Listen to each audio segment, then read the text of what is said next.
Welcome to Outdoors with Kg4muk. We're going to kind of kick things off real good here and give you a little visibility updates on the Yaesu FT101 DX. And we're going to do a little review. It's like 2 years now on both the FT101 DX, the Kenwood 590. Going to give you some updates on the radio and everything that it has been capable of doing, not capable of doing. Just give you a big general output of everything that I have. Honestly, I can say that at the very beginning of the amateur radio discussions and talks and things that we were doing 2 years ago, we had problems with the Ameritron ALS 1306. Okay. With that being said, we had those problems with the 1306, and they actually got resolved. They got fixed.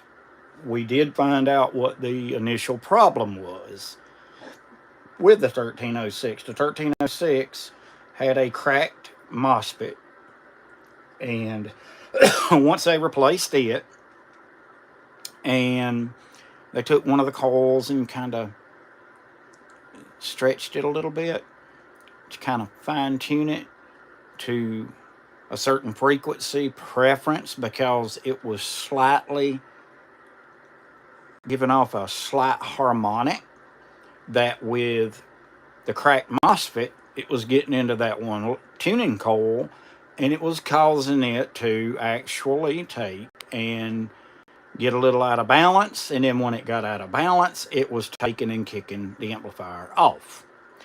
Now that that is resolved and fixed and the problems have been solved, it's 2 years later. We had the FT101DX, and the radio has absolutely been marvelous. I cannot tell you how proud I am of this radio's capabilities. If you're starting out in amateur radio and getting your license for the first time, I would not suggest you go buy a Yaesu FT101DX unless you got money to just say, okay, I'm going all the way. But if you did decide to get this radio, you would be maximizing your choice of radio greatly, because it does have a wide range of options that it's capable of doing. And with the right microphone, the right antenna, the right setup, it is a phenomenal DX radio. However, when we resort to going back to say, okay, I want to get my license and I want to be a ham radio operator, and when I get done getting my technician exam behind me, I'm going to go straight for general class and get the general class privilege. Cutting all the bull crap out and just being straight up. The best radio you will ever buy as an entry level amateur radio operator is going to be the Kenwood TS590. Okay? The 590. Scrap all the ideas about the ICOMs and, whatever other radios out there. They're all good radios, yes, they are. But they do not compare to a Kenwood TS590. Plain and simple. People may disagree. Some people may agree. I know ICOM users that daggum will tell me that 590 is a phenomenal radio. It has the go-to features that ICOM doesn't have. Or they'll say, yeah, the Yaesu in this same size, or the ICOM. I'm trying to remember the other name of another radio. You got Kenwood, you got Yaesu, you got ICOM, you got a Linko. I don't know if a Linko makes enough stuff to even mentioning them. But strictly for the sake of this video, you can't go wrong with the Kenwood TS590. Hands down. That's all there is to it.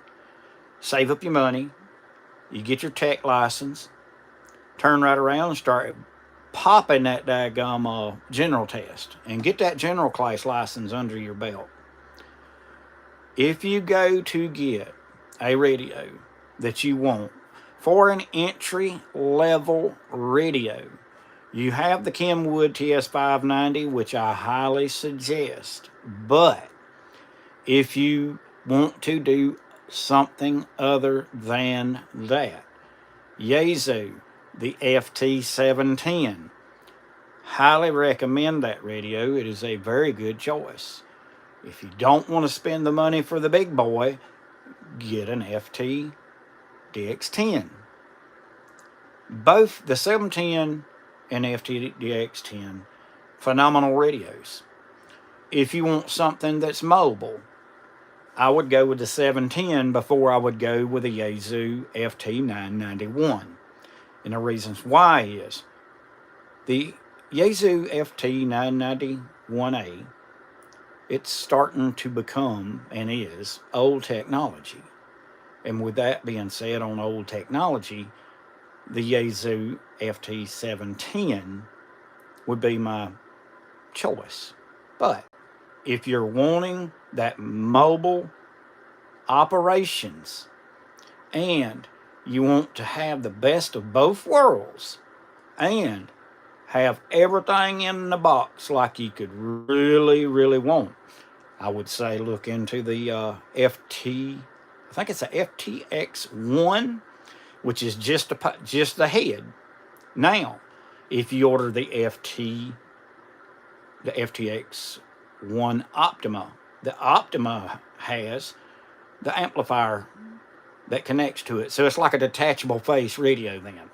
Yes, you're looking at about upwards of $1,800.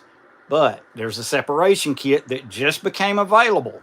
With that separation kit, you get to daggum put that big amp head somewhere in your vehicle and route, and even on the back of the head, it has a screw port where you can screw in an adapter to where you can put it on a round ball mount, and that round ball mount, you can put your round ball mount anywhere you want to.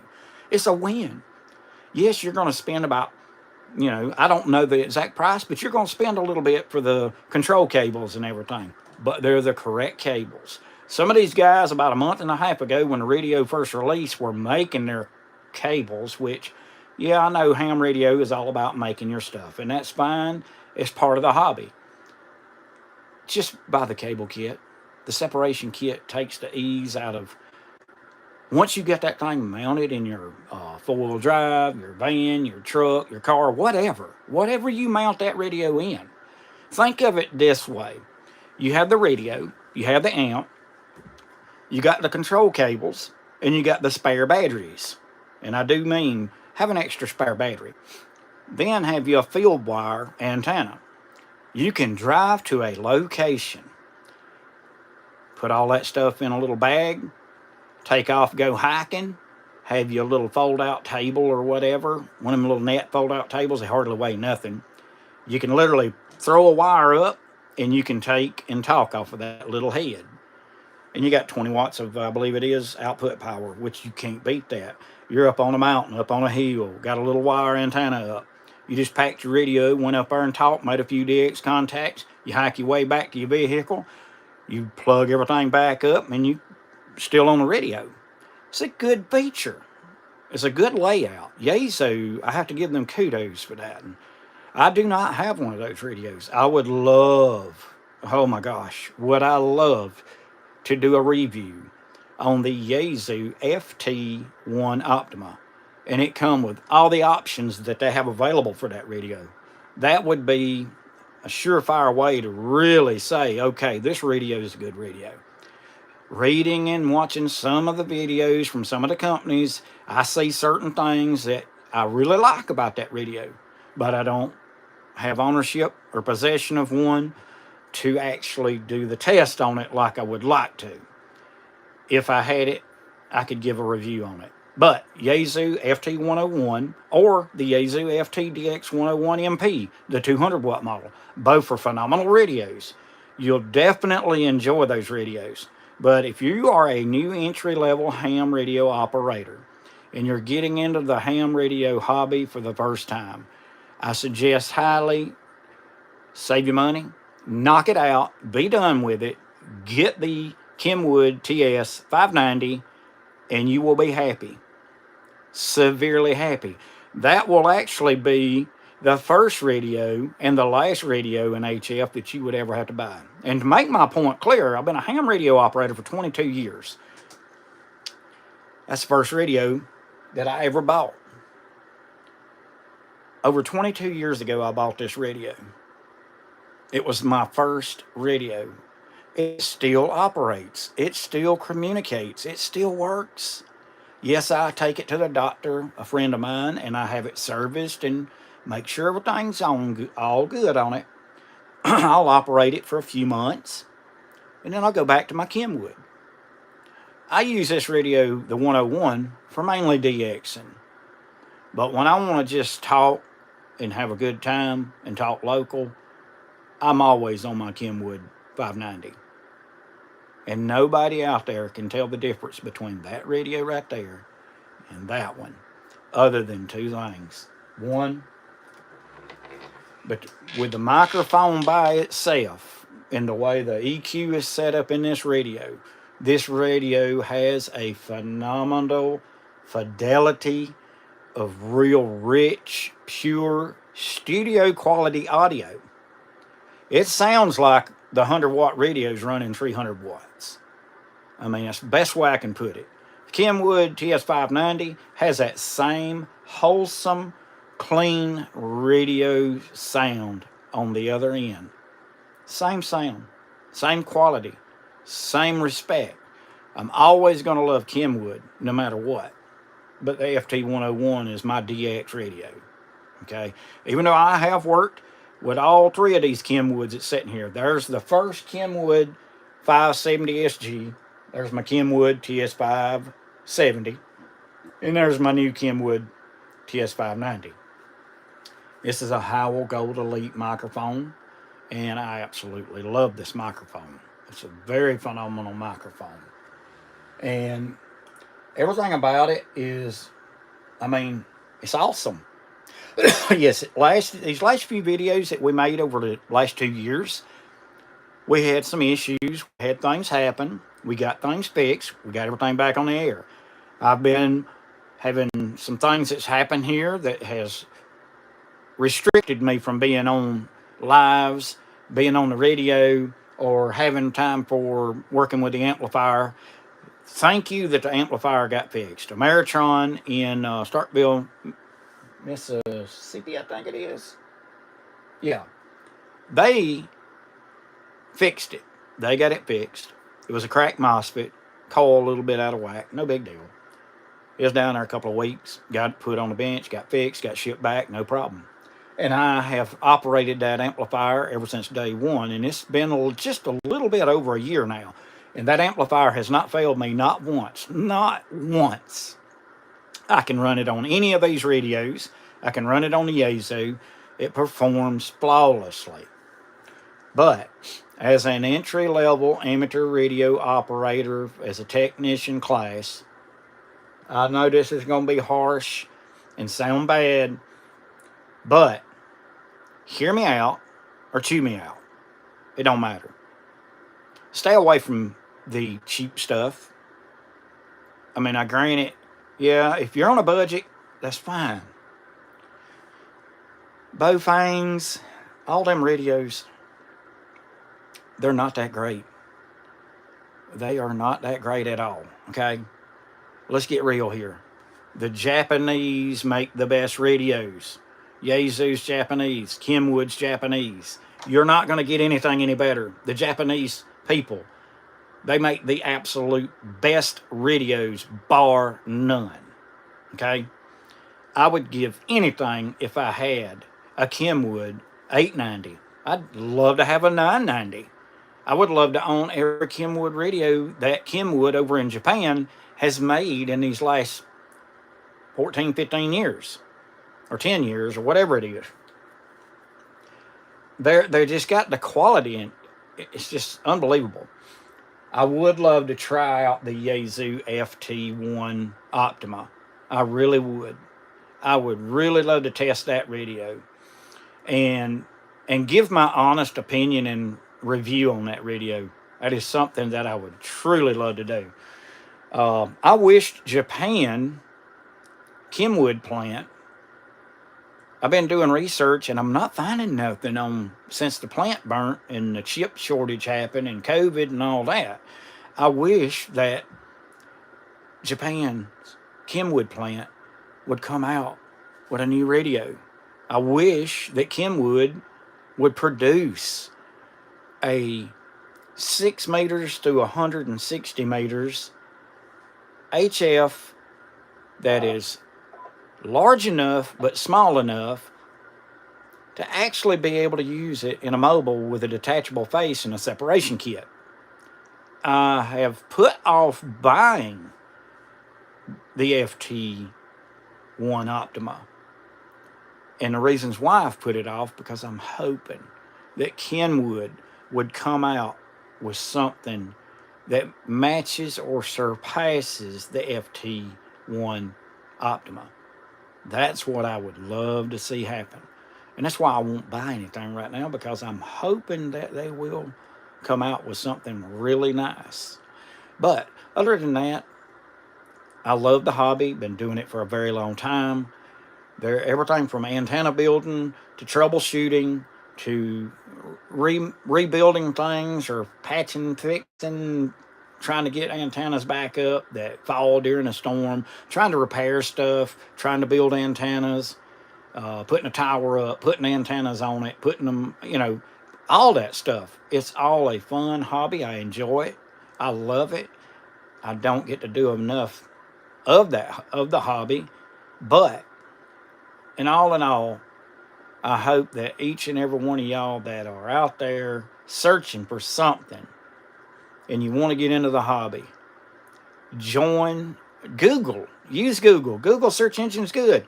Google your city local amateur radio club and go join that club. You don't have to be a ham to be in an amateur radio club in your local city or town. Join it. Yes, you're going to meet some people in there that might have a cranky side to them, because let's just face it, these 95 and 140-year-old men that have been on the radio forever, some of them a little on the moody side, but they show up at the meetings. They see these little young whippersnappers, and they're going to poke at you a little bit. Don't pay them no attention. And I know they'll probably get some side comments from that too, but the fact is, it's true. You got some little jacklegs out there. That's everywhere. You go out there, go out to town, you go to another state, you're going to meet somebody somewhere that's got a pissy attitude. And that's just the way it is. It's facts of life. You'll meet them on the radio too. There's places on the radio that you'll see and hear some stuff and you'll be like, what have I got myself into? But the good thing about it is they're only in 3 or 4 places on the whole band spectrum. So I'm glad they stay where they stay, because I avoid them like the plague. Plain and simple. Join your local, excuse me, join your local amateur radio club, local to your city or town. Inquire, ask questions, see what you got to do about getting your amateur radio license. Get your FRN number off the FCC database. Get all your forms and everything filled out on there. Study, get your books, get your Gordon West books, study those, and focus on tech. Get your tech license behind you, get that done, get it over with. And then when you turn right around and get that done and took, and you got that little nice piece of paper from passing that technician exam, keep that thing like it's your social security number. Okay? Seriously. Make copies of it. Have it in every safe you got. But anyway, turn right around, start studying for general, and move on up. Once you do that, get you a good radio. I highly suggest a Kenwood TS590 or a Yaesu FT10, or not a 10. Well, yeah, an FT10 or an FT710. They're all great radios. You can't go wrong. You're paying for the quality. But anyway, y'all have a good day. I hope you subscribe. Give me a thumbs up. Leave me a comment. Tell me what you think. And we'll see you next time on Outdoors with Kg4muk. See you.